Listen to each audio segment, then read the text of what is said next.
Bonjour à toutes et à tous et bienvenue dans cette correction complète du sujet de spécialité mathématiques du baccalauréat, session de métropole, sujet numéro 1 du 19 juin 2024.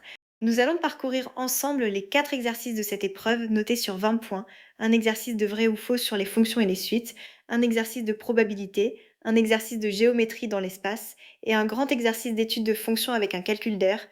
Pour chaque question, je vous rappellerai le cours nécessaire avant de détailler la résolution pas à pas avec toutes les vérifications. Prenez de quoi noter et c'est parti. Avant d'entrer dans le détail, un mot sur la structure de cette épreuve. Le sujet comporte 4 exercices indépendants à traiter en 4 heures avec une calculatrice autorisée. Le premier exercice, noté sur 4 points, teste votre compréhension des fonctions et des suites à travers 4 affirmations à démontrer vraies ou fausses. Le deuxième, sur 5 points, porte sur les probabilités conditionnelles et les lois de probabilité. Le troisième, également sur 5 points, est un exercice de géométrie dans l'espace avec vecteurs et produits scalaires. Le quatrième, le plus long, sur 6 points, étudie deux fonctions liées entre elles, avec un calcul d'air à la fin. Une bonne stratégie consiste à toujours justifier soigneusement chaque affirmation. Une réponse juste sans justification ne rapporte aucun point. Entrons dans le premier exercice avec la fonction f définie sur l'ensemble des réels par f de x égale 5x fois e puissance moins x. Avant de démontrer la première affirmation, rappelons le théorème de croissance comparé en plus l'infini. La fonction exponentielle l'emporte toujours sur les fonctions polynômes, si bien que x sur e puissance x tend vers 0 quand x tend vers plus l'infini, et plus généralement x fois e puissance moins x tend vers 0. Rappelons aussi la dérivée d'un produit de deux fonctions u et v. Le produit u fois v a pour dérivée u' fois v plus u fois v'. Ces deux outils vont nous permettre de traiter les deux premières affirmations de l'exercice. Affirmation 1.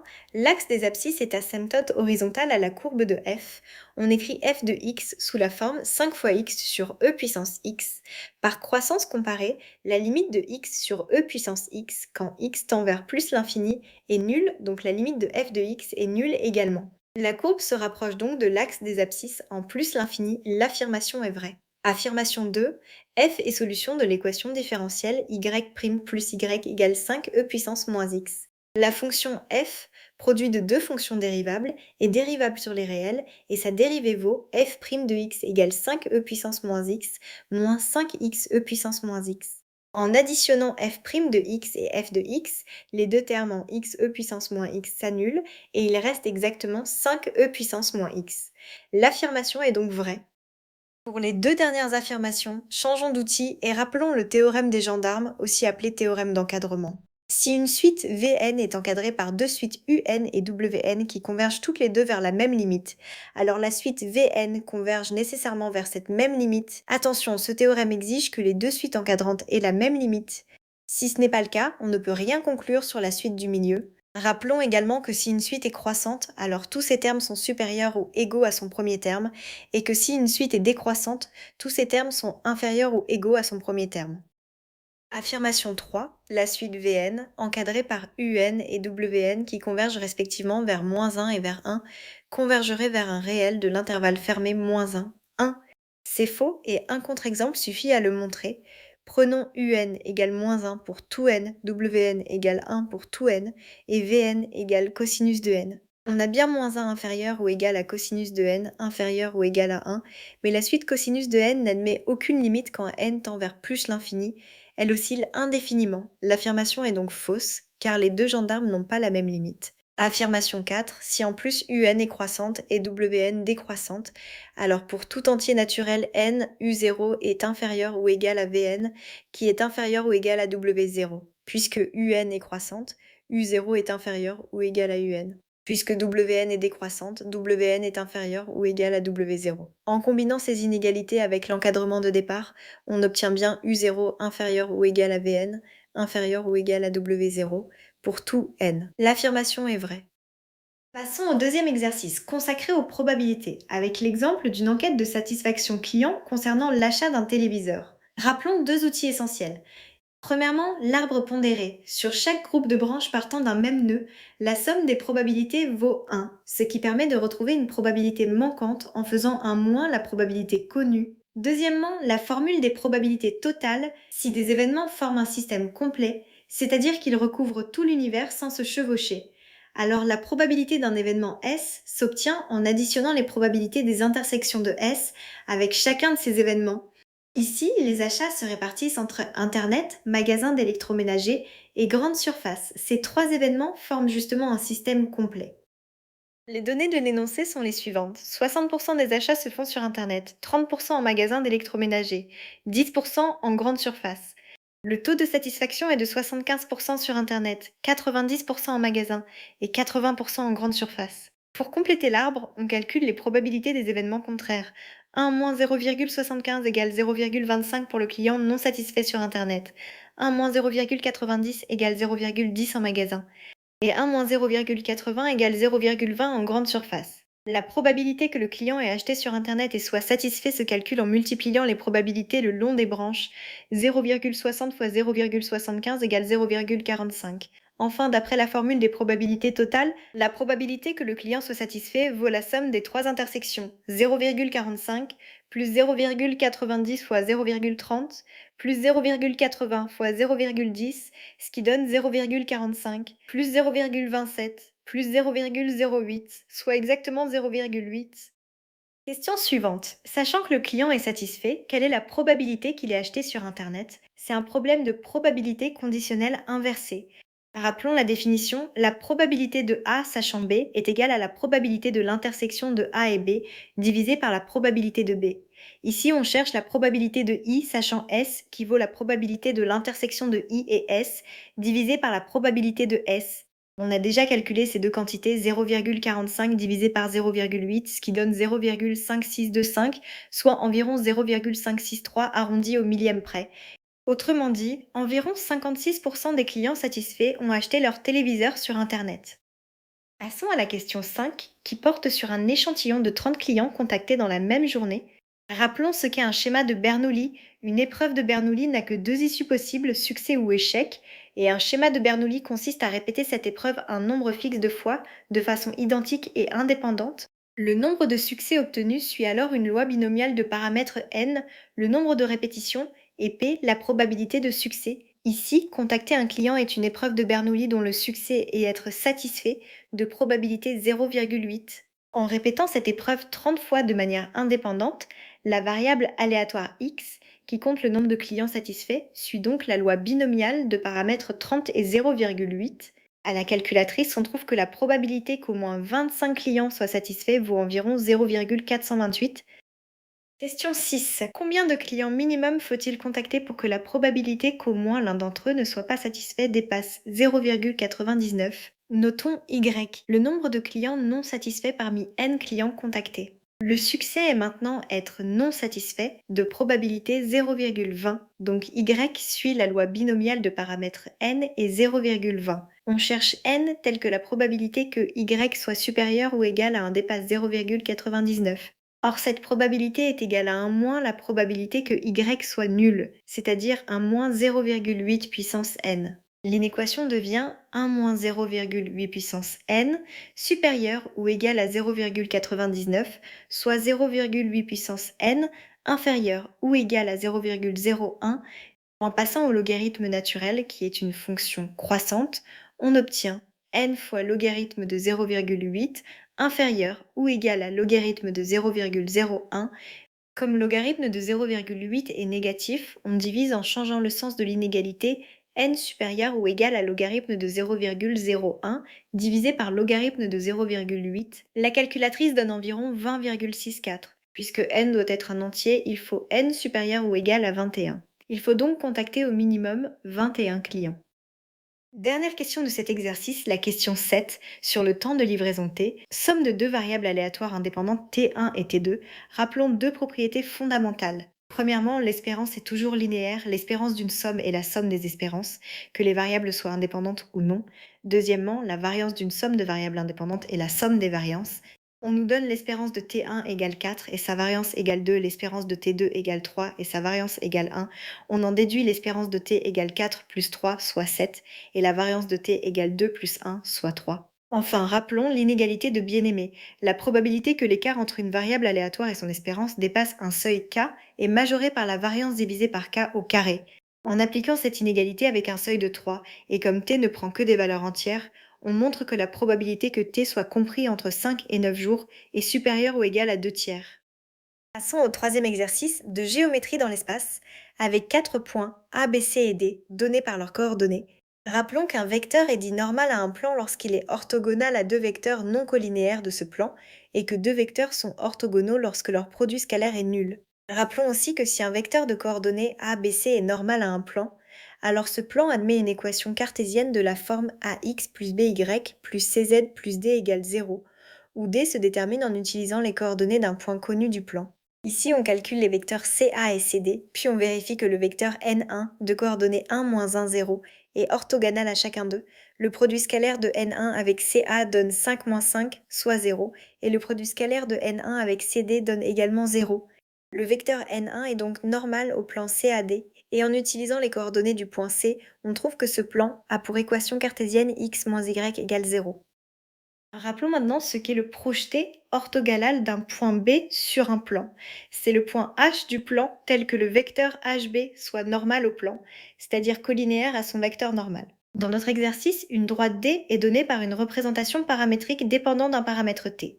En reportant les coordonnées de la droite dans l'équation x moins y égale 0 du plan, on obtient une équation en t dont la résolution donne t égale 1, ce qui conduit au point H de coordonnées 5 demi, 5 demi, 0. Pour vérifier que H est bien le projeté orthogonal de B, on calcule le vecteur HB de coordonnées moins 5 demi, 5 demi, 0, et l'on constate que ces coordonnées sont proportionnelles à celles du vecteur normal N1.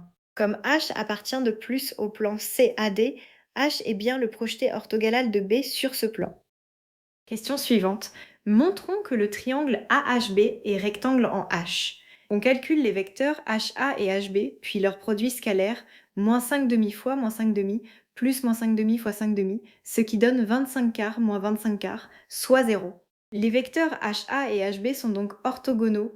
Le triangle AHB est rectangle en H. Pour calculer son aire, on utilise le fait qu'un triangle rectangle a pour aire le produit des deux côtés de l'angle droit, divisé par 2. On calcule les longueurs HA et HB, toutes deux égales à 5 divisé par racine de 2, et l'aire du triangle AHB vaut alors 5 divisé par racine de 2 fois 5 divisé par racine de 2, le tout divisé par 2, ce qui donne exactement 25 quarts.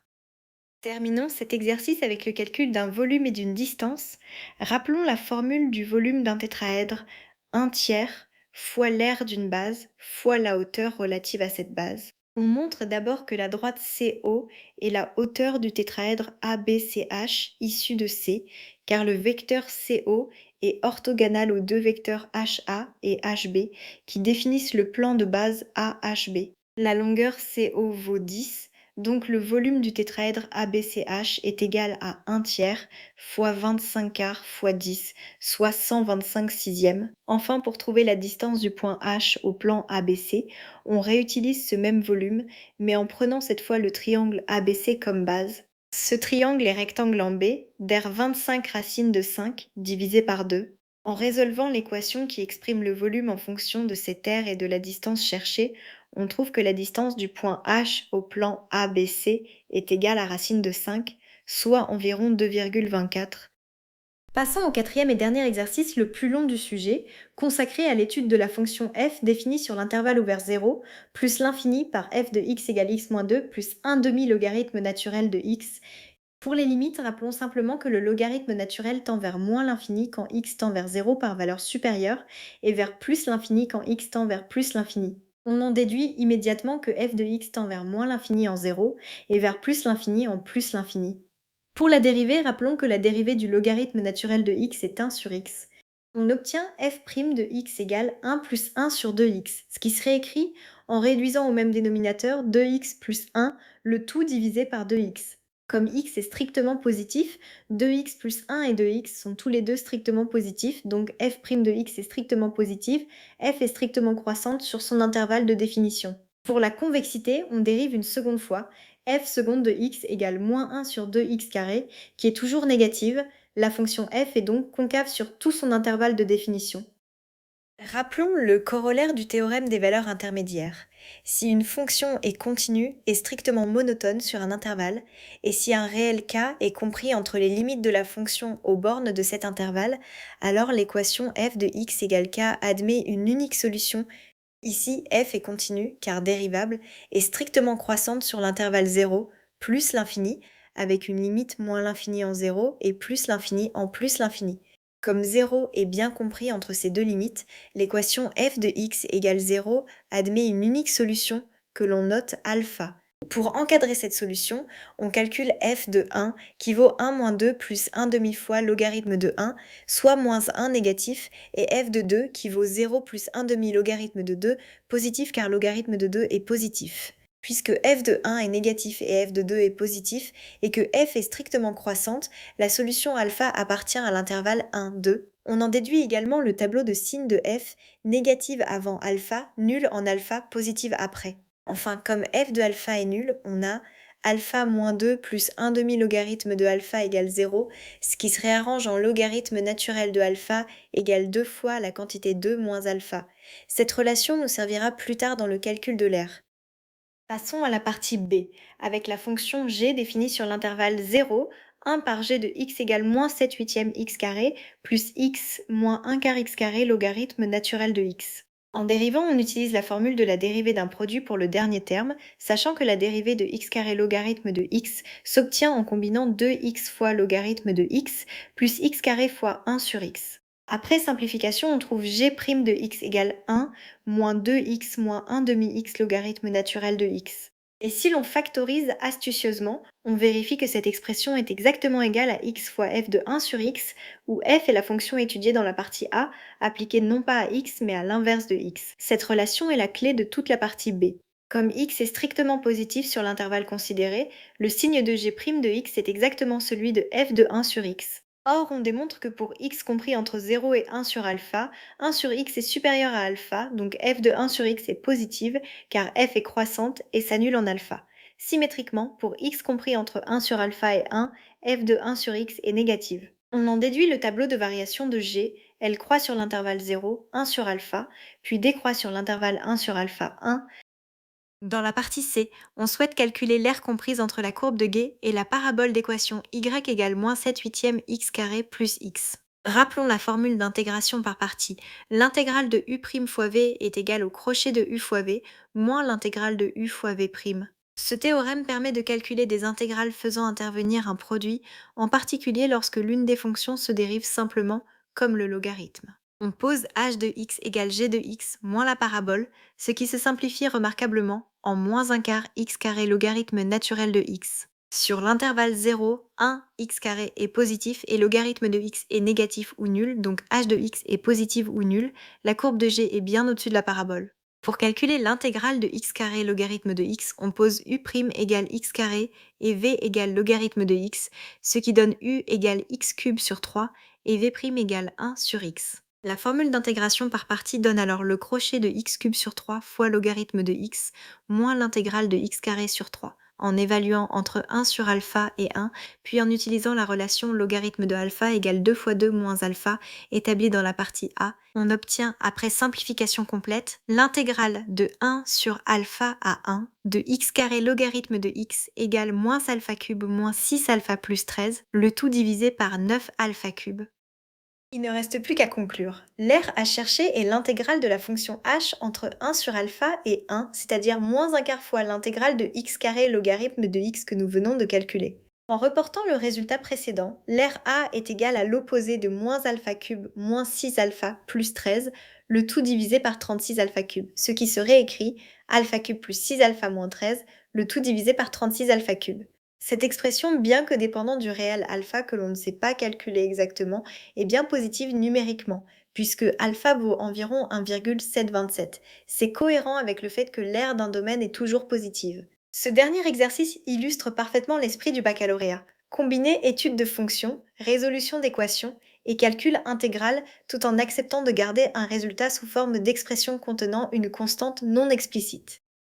Pour conclure cette correction, reprenons les points clés à retenir pour le jour de l'épreuve. Dans l'exercice de vrai-faux, pensez toujours à chercher un contre-exemple explicite pour prouver qu'une affirmation est fausse. C'est souvent plus rapide qu'une démonstration générale. En probabilité, l'arbre pondéré et la formule des probabilités totales sont vos meilleurs alliés pour structurer le raisonnement. En géométrie dans l'espace, la méthode du vecteur normal permet de traiter la quasi-totalité des questions sur les plans et le produit scalaire est l'outil universel pour démontrer une orthogonalité. Enfin, dans l'exercice de fonction, n'oubliez jamais qu'une étude de fonction suit toujours le même schéma: limite, dérivée, signe, variation, puis application du théorème des valeurs intermédiaires. Et pour l'intégration par partie, identifiez toujours la fonction qui se simplifie en se dérivant, comme le logarithme. Avec de la méthode et de la rigueur dans la rédaction, chacun de ces 4 exercices devient tout à fait accessible. Voilà qui conclut cette correction complète du sujet de spécialité mathématique du baccalauréat métropole, sujet 1 2024. J'espère que ces explications détaillées avec tous les rappels de cours vous aideront à consolider vos connaissances et à progresser en vue de votre propre épreuve. N'hésitez pas à refaire chaque exercice par vous-même sans regarder la correction pour vérifier que vous avez bien assimilé la méthode. Si cette vidéo vous a été utile, partagez-la avec d'autres élèves de terminale et abonnez-vous pour ne manquer aucune prochaine correction. Bon courage à toutes et à tous pour la suite de vos révisions et à très bientôt.